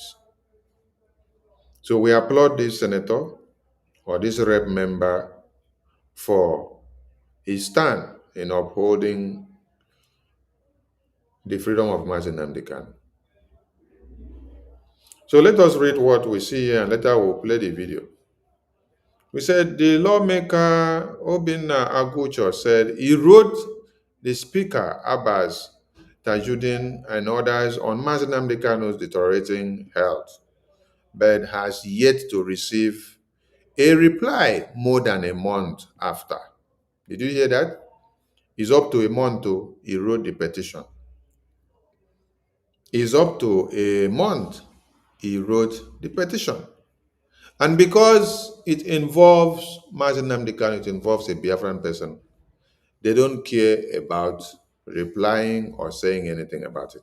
That is why this senator actually brought the matter in the chambers where everybody were gathered, so that everybody will know that he has submitted a petition to these people behind the scene for over a month, and they refuse to attend to it or to say anything about it. Yes. But you can see that Boko Haram terrorists are having peace deals and negotiations, signing documents with the Nigerian terrorist government on daily basis in different locations, different states. Everywhere you see them signing. But Nnamdi Kanu, they abandon his case file. They refuse to attend to it. They refuse to attend to the petition that this senator wrote. So this is how it has become. And I am not surprised, because they say the way you dress is the way you will be addressed. So if the Igbo politicians and the senators and ministers dress well and they don't betray and sell out their own, I don't see any reason why Fulani politician will be in power and will be downplaying your report. So when you sell your own, the buyers will not respect you. They will not give you regard anymore. That is what is happening there. Okay? Are we getting the message? Yes, that's what you need to understand. When you sell your own out, the buyers will not respect you anymore because you have lost your integrity. You no more have respect. You no more have values. A father that knows the benefit and the interest, or owes the interest or the benefit of his son or children in heart or at heart, will never go to the point of selling out his own child so that they will now become Igwe or now become a politician for the next 10 years. No. Such father will at first be thinking of the progress of his or her child before he will even intend to think of negotiating anything. He will think first, my child has a future. My child will be the one to uphold me. My child will be my support. My child will be my light. My child will be my strength in my days where my bones are weak. So why will I sell out my child? You see, these are what the Fulani politicians consider and think of before they do anything. But the Igbo terrorist politicians, what they do is that they don't care about their own. They only want to be relevant in power, and they don't bother whatever happens to the children of Biafra. So let us read. The lawmaker Obinna Agucha said he wrote Speaker Abbas Tajuddin and others on Mr. Kano's deteriorating health, but has yet to receive a reply more than a month. So there was tension on the floor of the House of Representatives on Tuesday as Obinna Agucha, the Labour Party member representing Umuahia North and Umuahia South, Ikwano Federal Constituency of Abia State, clashed with Speaker Abbas Tajuddin over his attempt to draw the attention of the House to the worsening health condition of the detained IPO builder, Mazi Nnamdi Kanu. Did you hear that? The Speaker got angry. Why should you come and draw the entire House attention about Mazi Nnamdi Kanu, that it is not matter of importance and should have not been brought to these very chambers? Meanwhile, this senator has met him behind the scene, has written letter officially, and they have refused to reply to the letter. But for a Fulani terrorist who is massacring people in the north, they can assemble the lawmakers, the senators, to go and have a peace deal with them within the next 24 hours. But Mazi Nnamdi Kanu is dying in detention in health. You are only seeing one senator talking. Where are the rest of the senators of the Southeast who connive and endorse the kidnapping of Mazi Nnamdi Kanu so that they can end Biafra? Remember that on the 6th, 7th, 8th is total lockdown of Biafra land. And on this very day, stay clear from Nigerian facilities because the Biafran civil engineers will be doing a lot of restructuring on the structures of Biafra in Biafra land. Are you getting the point? Stay clear. The Biafran civil engineers will be doing a lot of restructuring on the structures in Biafra land. So stay clear on the 6th, 7th, and 8th. Now they hear me? Because they have kidnapped Mazi Nnamdi Kanu and detained him. There should be no election anymore in Biafra land. Yes. Because Boko Haram, they are negotiating with Boko Haram on a daily basis. They give Boko Haram whatever they ask. But Mazi Nnamdi Kanu, he is dying. And they say, just give him, grant him permission to go for international checkup or any other person that will come and examine him. They say no. He should die there. But Boko Haram, they don't allow them to die there. Boko Haram is given preferential treatment if anything happens. Boko Haram say they want a peace deal and discussion with the federal government of Nigeria. Today, they will arrange it and it will happen. How is it possible?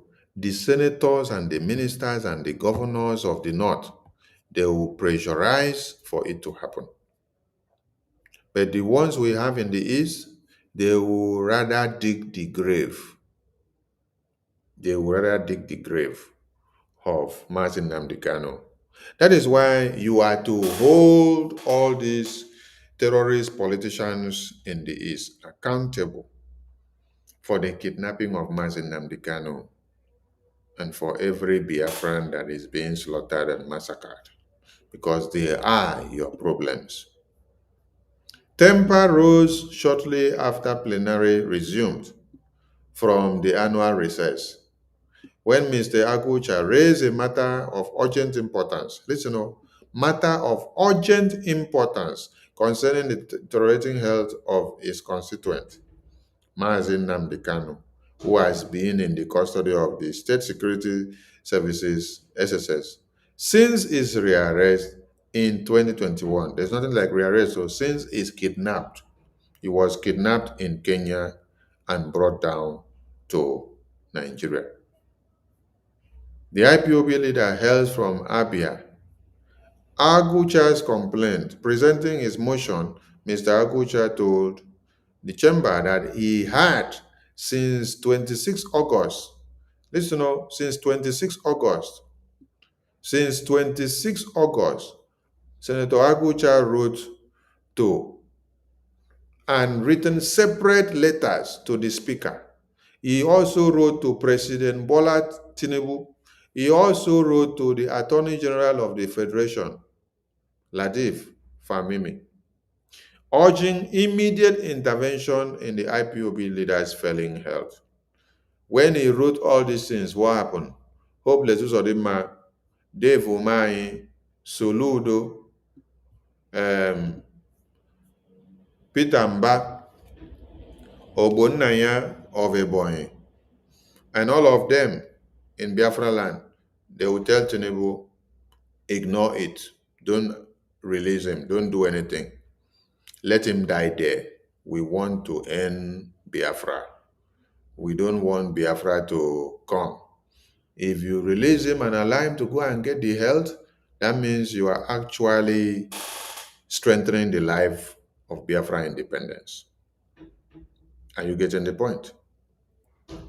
So they are conditioning the mind of Tinubu on a daily basis not to allow Mazi Nnamdi Kanu to attend medical attention.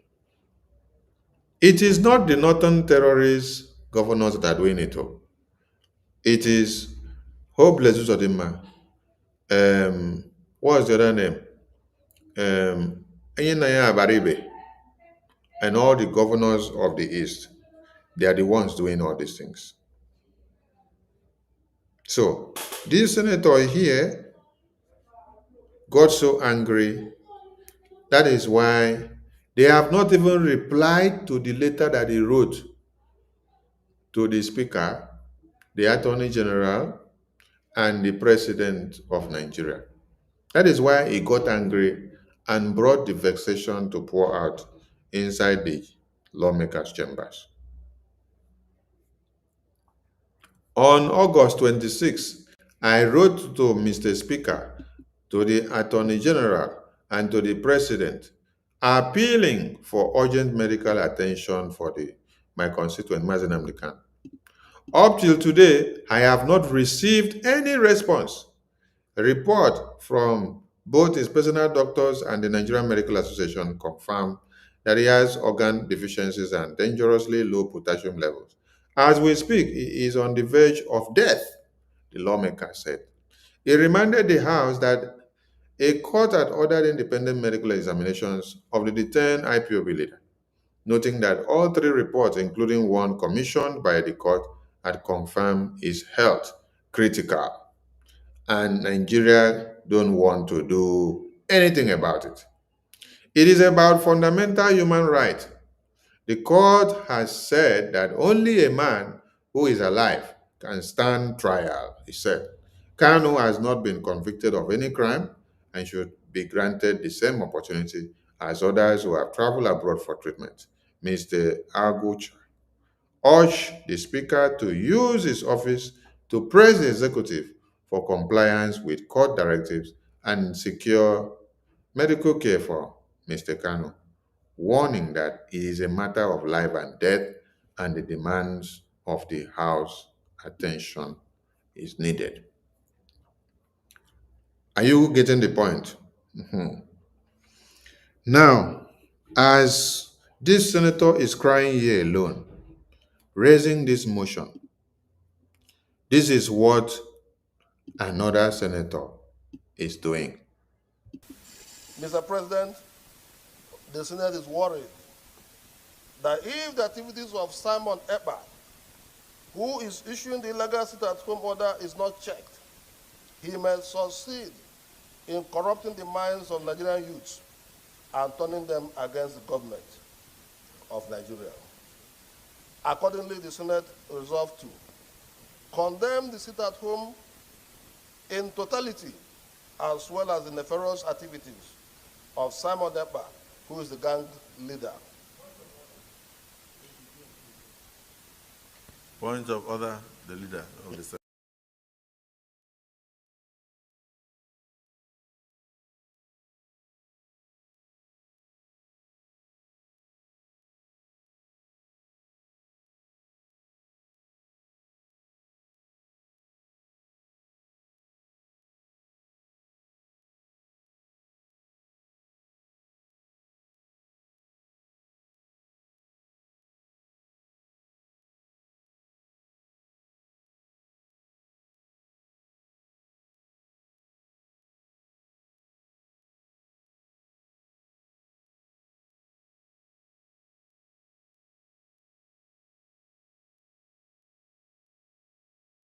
You don't shut me down. You also have the right. Honorable, It is important, Mr. Speaker, that this House takes cognizance is compromised of the issue of Nnamdi Kanu. That you can bring it up, and I thought that particular position is talking in respect of instances where the issue is beyond your control.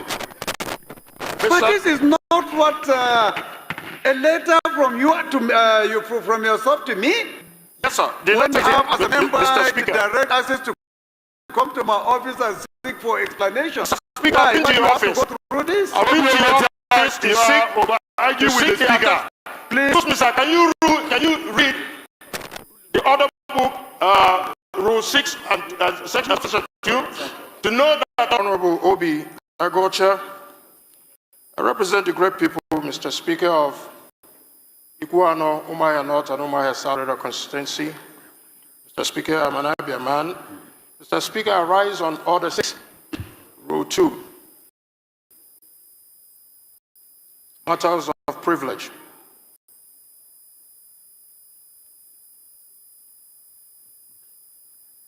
what do you want to...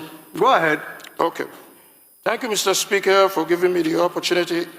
I wish to draw the attention of Mr. Speaker and the House that on the 26th of August, 2025, I wrote a letter to Mr. Speaker, the House of Representatives, as well as a letter to the Attorney General of the Federation, and a letter to Mr. President, urging for the urgent intervention request the deteriorating health conditions of my constituent, Mazin Nnamdi Kanu.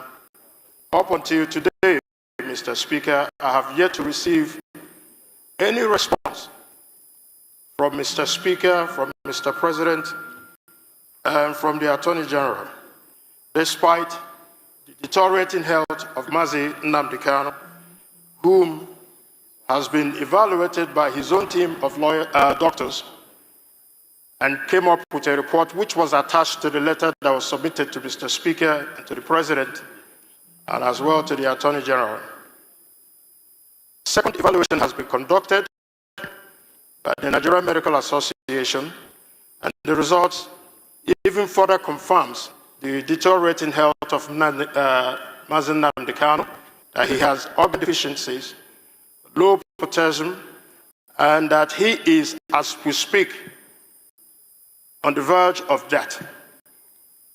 Mr. Speaker, at the instruction of the court instructed in 8 days for the Nigerian Medical Association to also do their own assessment. So there are 3 reports now, Mr. Speaker, all leading to the same direction.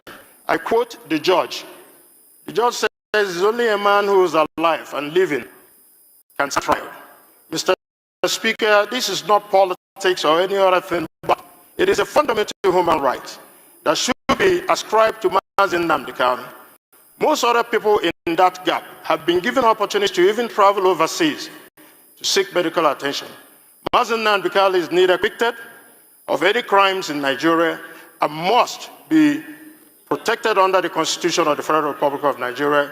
So, Mr. Speaker, a lot of progress has been made in order to see that the government does the right thing to be able to afford Mazen Nnamdi Kanu the urgent treatment that he needs. It's significant, Mr. Speaker, if otherwise. My dear honorable colleague, yes, sir. I do not see where your privilege is conflicted here. I have not received a letter that I wrote to the Speaker. I'm a member of the House, and my office deserves a response, whether it's positive or not. But as a member, and the letters were received by office on the 27th of August, right here.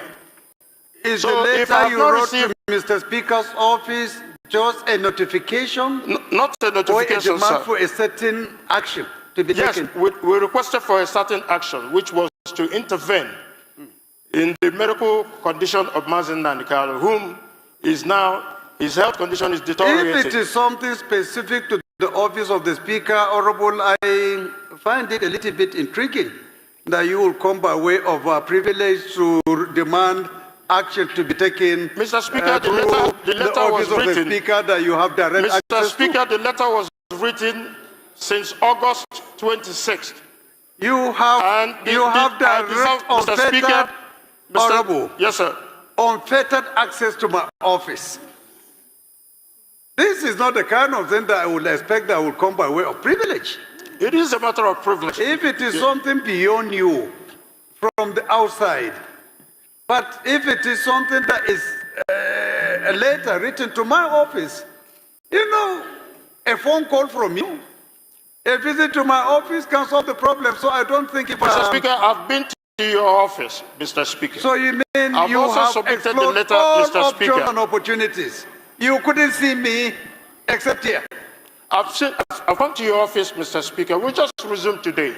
I don't think we just resumed today, Mr. Speaker. And it's equally important, Mr. Speaker. Please, Honorable. Order, please. Honorable, please. Please be guided. Step it down because it is not the right thing to do. Yes. Please, I beg you. Step it down. Please be guided. Mr. Speaker, it is Please be guided. Mr. Speaker, it's a matter of life and death. Please, my constituent right please is be guided. I am trying to tell you the procedure. Of the House, Mr. This Speaker. is not right. Step it down and Please. see me if you want any action concerning any letter you have written to me. You don't need Mr. to go Speaker, by way of this. Please be guided. Excuse me, sir. The House rules allows me the latitude to bring an issue of privilege to this House and to the attention of Mr. Speaker.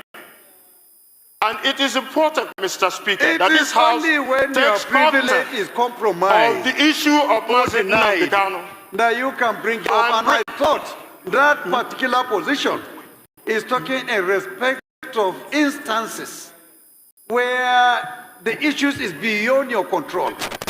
But this is not what a letter from you to from yourself to me. Yes, sir. The when letter you is have, here, as a member, Mr. Speaker. access to come to my office and seek for explanation. Mr. Speaker, Why? I've been Why to do your you office. have to go through this? I've been to your office to with the Speaker. Please. Excuse me, sir. Can you read the order book Rule 6 and subsection 2 to know that I also have the right. Honorable, Yes, you do, but please, you you are ruled out of order. You are ruled out of order. You can sit down, please. I have to. You are ruled out of order, please. Listen to the government. Mr. Speaker. Listen to the government, please. Mr. Speaker. Okay, the announcement. We will present it before the House properly in the course of the week. I understand the pain in the heart of the representative with regards to the subject matter of Nnamdi Kanu, but we'll come properly before the House so that proper hearing will be given to it. I beg that give us the audience, maybe tomorrow or next tomorrow, we'll come to present it again. No problem at all. It's just the procedure that I was challenging, not the substance of the issue. No problem. I will be willing and ready. Anytime you are ready to bring up the matter, thank you. we will do the needful and give you all the time to present. Thank you, Mr. Speaker. You're welcome. Thank you. Okay. Matter of Mazi Nnamdi Kanu reach. The northern governor started shouting. They shout everywhere. Why? Because the people that sold Mazi Nnamdi Kanu out, they have lost their integrity. They have lost the respect that they had. Yes, they have lost the respect that they had from the people that they sold Mazi Nnamdi Kanu to. So they no longer have the respect. You see, Mazi Nnamdi Kanu is dying. And then they are struggling to argue whether his case is important or not important to talk about. But Boko Haram terrorists will wake up today and give Nigerian terrorist government conditions that they should bring the wives of the victims of Boko Haram, which they have killed their husbands, and hand over to them as sex slaves. And Nigerian terrorist government will do it. The news are there in the media, the publications are there, the evidences are there. American government accused Nigeria of this because they are doing it and they have investigated and they are seeing it all. Fact and figures. So the fact that they downplay the issue of a Biafran man, the fact that they downplay the issue of Igbo man who was kidnapped, the same people that kidnap him are the ones pushing to be the one to decide and to make law against somebody that they kidnap. Have you ever seen where a kidnapper now have power against the person that they kidnap? They put the person in detention. They are now deciding how to torture the person again. How and why is that possible? It is possible when you don't have elders and leaders and fathers that can speak for you. When those fathers are actually the ones that sell you out, it is possible. So, Biafrans, it is high time you understand and see and know where your problems are. Your problems are these terrorist Igbo politicians that kidnapped Mazi Nnamdi Kanu and sold him out.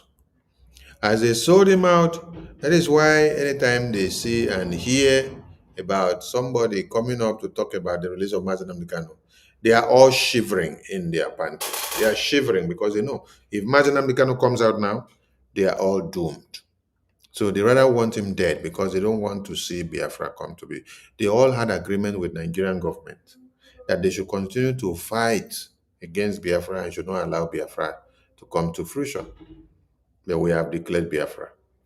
And we are reminding them, for this very act of them playing ping pong with Mazi Nnamdi Kanu and many other reasons, and for the fact that Biafran people had declared the restoration of independence in 2nd December. Biafra land will be under lock and key on the 6th, on the 7th, and on the 8th of November. No Nigerian elections in Biafra land. This is Biafra territory. Take Nigerian elections back to the north. Take it to the south. Take it to the middle belt. Nothing in Biafra land. Every Biafran should inform their families. Yes, total lockdown, no Nigerian elections in Biafra land from the 6th, the 7th, and the 8th of November 2025. The awareness has started very early. The Biafra de facto government have given you the message very early, so don't say you did not hear it.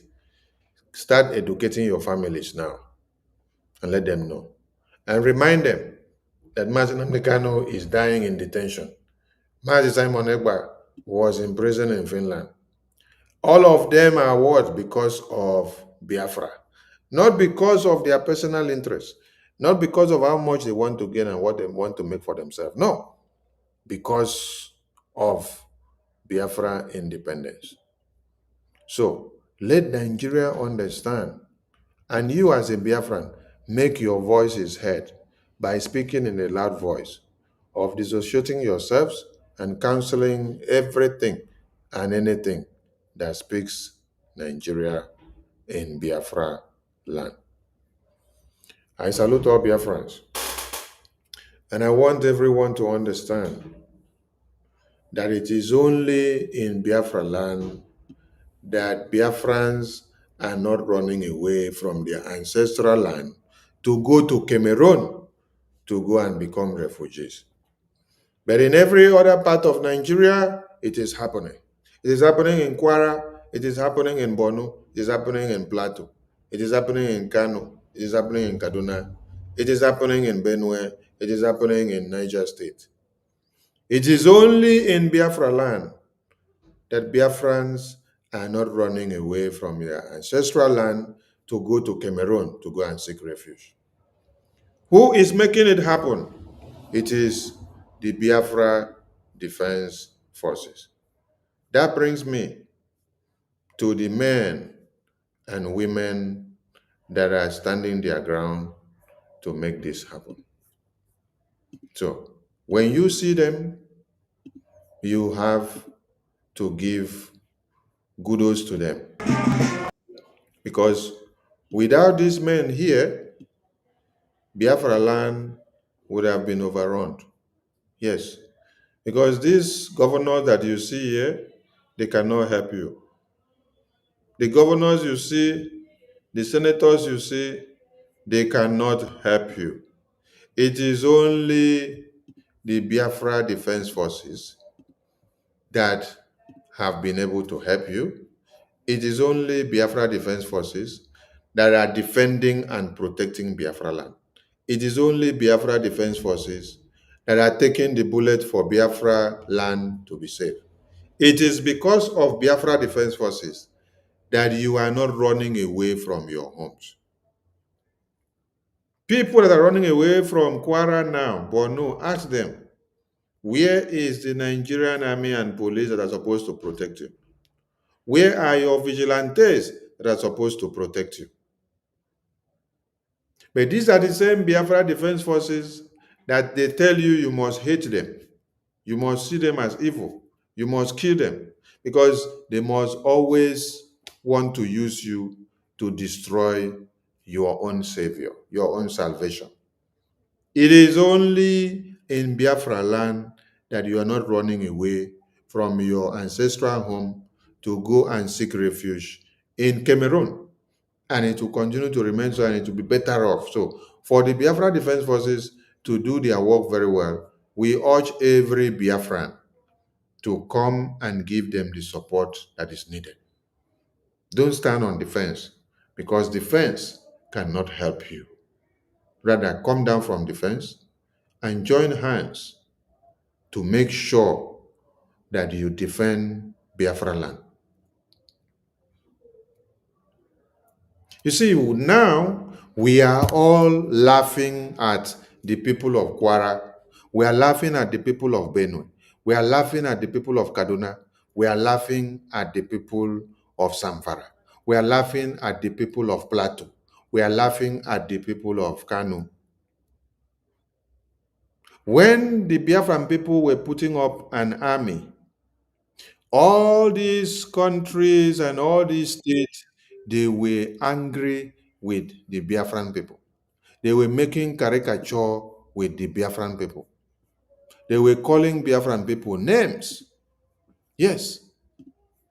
They said we were useless. They said we were kidnappers. They said we are this, we are that. But all the sacrifices that we did has come to play for us and to keep our babies, women, and children alive, and to protect us from the assailants that have unalived thousands and millions in the far north. It is your daily contribution as a Biafran in the homeland that is making it happen.